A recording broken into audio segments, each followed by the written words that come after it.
রাত গভীর। ঘরের বাতি নিভে গেছে, শুধু জানালার বাইরে হালকা লাল আলো ভেসে আছে।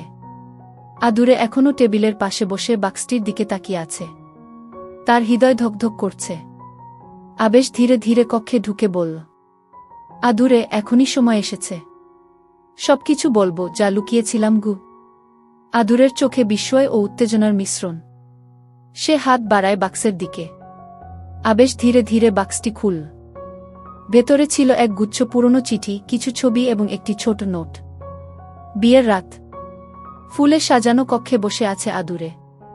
চোখে অদ্ভুত উজ্জ্বলতা। 6 বছরের প্রেমের পর আজ তাদের বৈবাহিক মিলন। কিন্তু স্বপ্নের এই রাতে আবেশের আচরণ যেন উল্টো ধাঁধা হয়ে দাঁড়িয়েছে। আবেশ ধীর কণ্ঠে বলল, আমি খুব ক্লান্ত।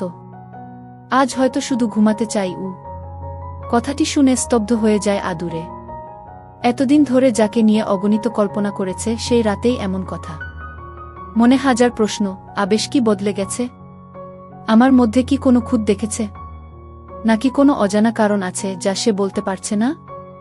রাগ আর অভিমানে সাজসজ্জা খুলতে খুলতে কান্নায় ভেঙে পড়ে সে। ঠিক তখনই পেছন থেকে ধীর স্বরে শোনে, আদু, এত কাঁদছ কেন?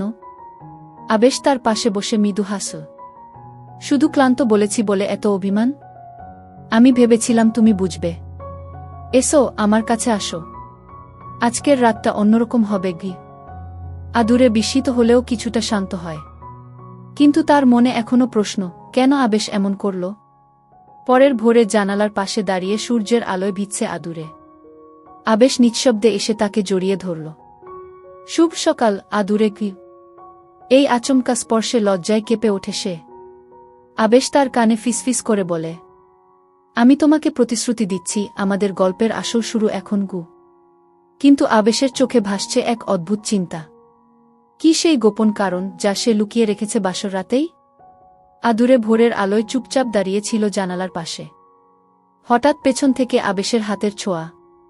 অচেনা কাঁপুনি বয়ে যায় তার শরীরে। শুভ সকাল, আদু। শব্দটা যেন ভেতর থেকে কেঁপে ওঠা এক প্রতিশ্রুতি। আদুরে ধীরে ঘুরে তাকায়। আবেশের চোখে এক অদ্ভুত দীপ্তি, যেন কিছু বলতে চায় কিন্তু থেমে যাচ্ছে। কাল রাতে কেন এমন করলে তুমি? জিজ্ঞেস করল আদুরে। আবেশের ঠোঁটে মৃদু হাসি। কিছু বিষয় আছে যা আজই বলা যাবে না। তবে শপথ করছি তুমি আমাকে নিয়ে হতাশ হবে না গি। ঠিক তখনই দরজায় হালকা করা নাড়া। চমকে ওঠে আদুরে। বাইরে ফাতেমা বেগমের কণ্ঠ। নতুন বউ, প্রস্তুত হও। দুপুরে বুভাতের আয়োজন আছে গি। আদুরে চোখ নামিয়ে রাখে। আর আবেশ ফিসফিস করে বলে, আজ রাতটা আমাদের হবে। আরেকটু ধৈর্য ধরো কি। বুভাতের অনুষ্ঠানে চারপাশে আনন্দের ঢেউ। কিন্তু আদুরের মনে অদ্ভুত অস্থিরতা। আবেশ বারবার চোখে ইঙ্গিত দিচ্ছে কিছু একটা জানাবে রাতে। কিন্তু হঠাৎ এক অচেনা যুবক দূর থেকে তাদের দিকে তাকিয়ে আছে গভীর দৃষ্টিতে। তার চোখের ভাষা যেন সতর্কবার্তা। আদুরে প্রথমে ভাবে ভুল দেখছে, কিন্তু যুবকটা অদৃশ্য হওয়ার আগেই ফিসফিস করে বলে, আবেশকে বিশ্বাস করো না। চমকে ওঠে আদুরে। কে সে? আর কেন এমন বলল? সন্ধ্যার পর কক্ষে ফিরে আসে আবেশ। হাতে ছোট্ট একটি বাক্স। আজকে তোমাকে এমন কিছু বলবো যা সবকিছু বদলে দিতে পারে।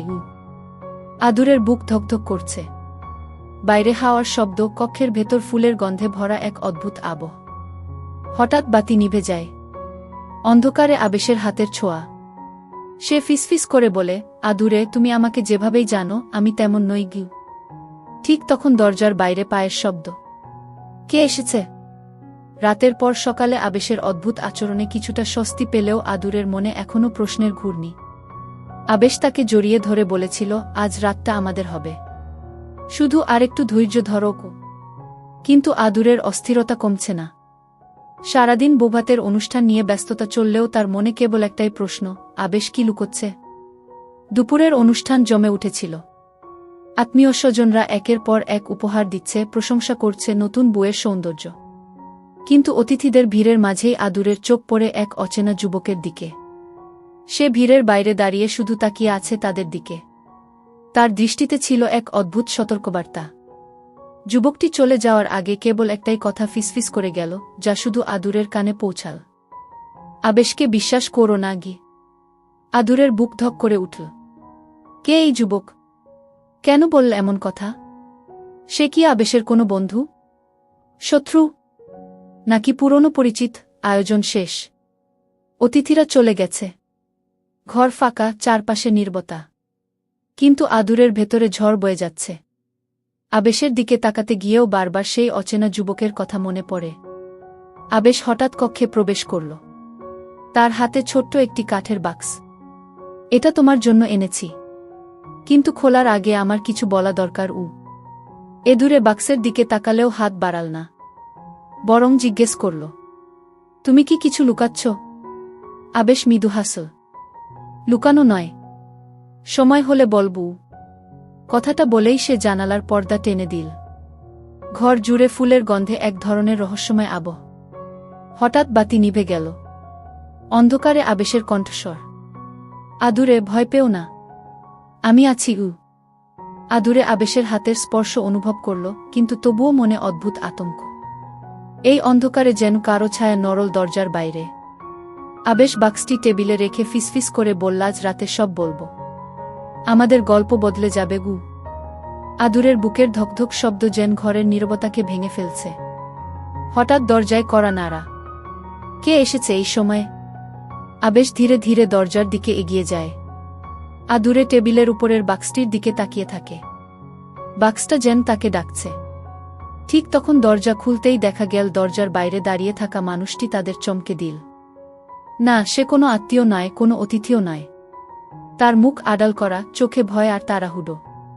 আবেশ এক মুহূর্ত দ্বিধা করল, তারপর ধীর স্বরে বলল, তুমি এখানে কেন?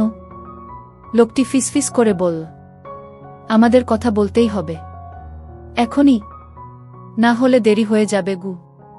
আদুরে বিস্ময়ে তাকিয়ে আছে। লোকটির মুখের অর্ধেক দেখা যায়, কিন্তু গলার স্বরেই বুঝে যায় এটাই সেই অচেনা যুবক যে দুপুরে সতর্ক করেছিল। আবেশ লোকটিকে বাইরে নিয়ে যায়। আদুরের মন কৌতূহল আর আতঙ্কে ভরে ওঠে। হঠাৎ তার চোখ পড়ে টেবিলের উপর রাখা বাক্সটির দিকে। আদুরে ধীরে ধীরে বাক্সটি হাতে নিল।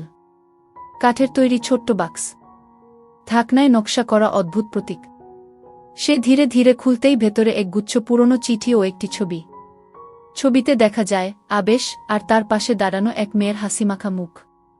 কিন্তু মেয়েটি আদুরে নয়। ছবির নিচে লেখা, তুমি ফিরে এলে আমি অপেক্ষা করব, লামিয়া। আদুরের বুক কেঁপে ওঠে। কে এই লামিয়া? আবেশের অতীত কি আমি জানতাম না?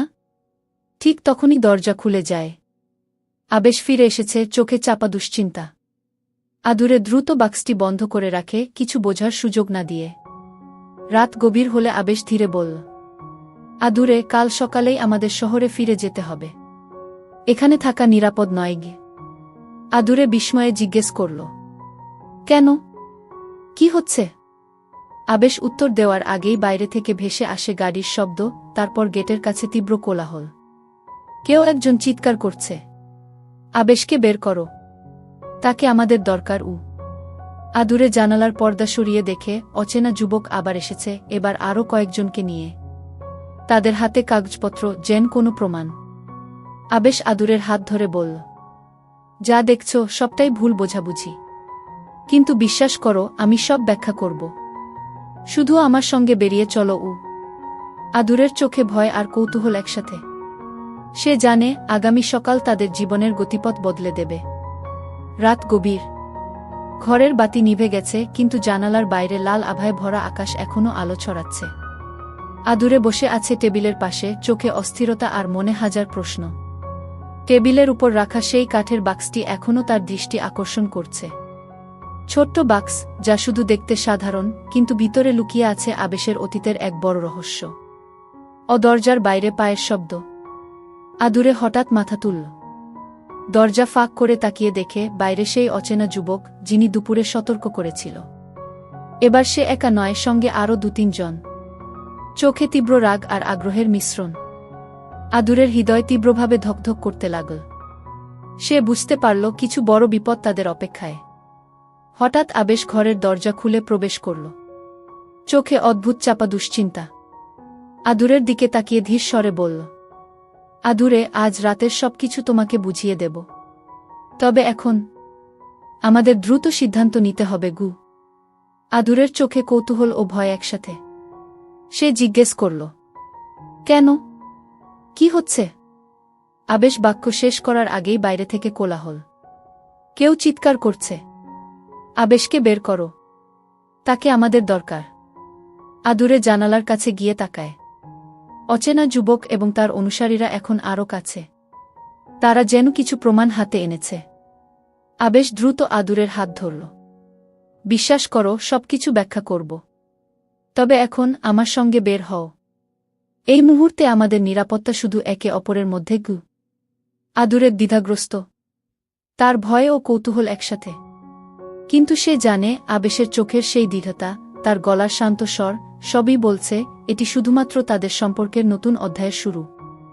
আবেশ বাক্সটি হাতে নিল। এই বাক্সে আছে সব প্রমাণ। তবে এখন দেখানোর সময় নয়। আমাদের নিরাপদ জায়গায় যাওয়ার পরেই সব সত্য বলব। অদ্ভুতভাবে ঘরটা নীরব। বাতি নিভে গেছে, জানালার লাল আভা কমে এসেছে। আকাশে মেঘের ছায়া ভেসে যাচ্ছে, যেন সময়ও থেমে গেছে। আদুরের মনে একটাই কথা, এই রাত তাদের জীবনকে পুরোপুরি বদলে দিতে যাচ্ছে। রাত গভীর। ঘরের বাতি নিভে গেছে, শুধু জানালার বাইরে হালকা লাল আলো ভেসে আছে। আদুরে এখনও টেবিলের পাশে বসে বাক্সটির দিকে তাকিয়ে আছে। তার হৃদয় ধকধক করছে। আবেশ ধীরে ধীরে কক্ষে ঢুকে বলল, আদুরে, এখনই সময় এসেছে। সবকিছু বলবো যা লুকিয়েছিলাম গু। আদুরের চোখে বিস্ময় ও উত্তেজনার মিশ্রণ। সে হাত বাড়ায় বাক্সের দিকে। আবেশ ধীরে ধীরে বাক্সটি খুলল। ভেতরে ছিল এক গুচ্ছ পুরনো চিঠি, কিছু ছবি এবং একটি ছোট নোট। আদুরে ছবি দেখে হকচকিয়ে যায়। ছবিতে দেখা যাচ্ছে আবেশ আর একটি মেয়ের সঙ্গে হাসি মুখে দাঁড়ানো।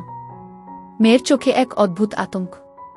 নোটে লেখা, যদি তুমি সত্যিই ভালোবাসো তাহলে সবকিছু বলো। লামিয়া গ। আদুরের বুক কেঁপে ওঠে। কে এই লামিয়া? আবেশের অতীতে কি ঘটে গেছে যা আমি জানি না? আবেশ বোঝাতে চাইলেও হঠাৎ দরজার বাইরে কোলাহল। সেই অচেনা যুবক আবার এসেছে, এবার আরও কয়েকজনের সঙ্গে। তারা যেন কোনো প্রমাণ বা বার্তা এনেছে। আবেশ দ্রুত আদুরের হাত ধরে বলল, আদুরে, শান্ত হও। আমি সব ব্যাখ্যা করব। তবে এখন আমাদের নিরাপদ জায়গা চলে যেতে হবে। বাইরে আমাদের জন্য ঝুঁকি আছে কি? আদুরের দ্বিধায় ভরা হলেও আবেশের দৃঢ়তা, তার চোখের আস্থা এবং কণ্ঠের শান্ত স্বর তাকে প্রলুব্ধ করল। তারা জানালার পাশ দিয়ে বাইরে বেরিয়ে আসল। সেখানে রাতের অন্ধকারে অচেনা যুবক এবং তার অনুসারীরা দাঁড়িয়ে আছে। কিন্তু আবেশ জানে কিভাবে পরিস্থিতি সামলাতে হবে। সে ধীরে ধীরে আদুরেকে বলে, এরা আমাদের জন্য আসেনি ক্ষতি করতে। তবে এদের সাথে আমার অতীত জড়িত, যা তোমাকে এখনো বোঝানো হয়নি। আমাদের কাছে এখন সময় নেই, পরে সব খুলে বলবো। আদুরের হৃদয় দ্রুত ধকধক করছে। সে জানে আজ রাতের ঘটনা তাদের জীবনের গতিপথ পুরোপুরি বদলে দেবে।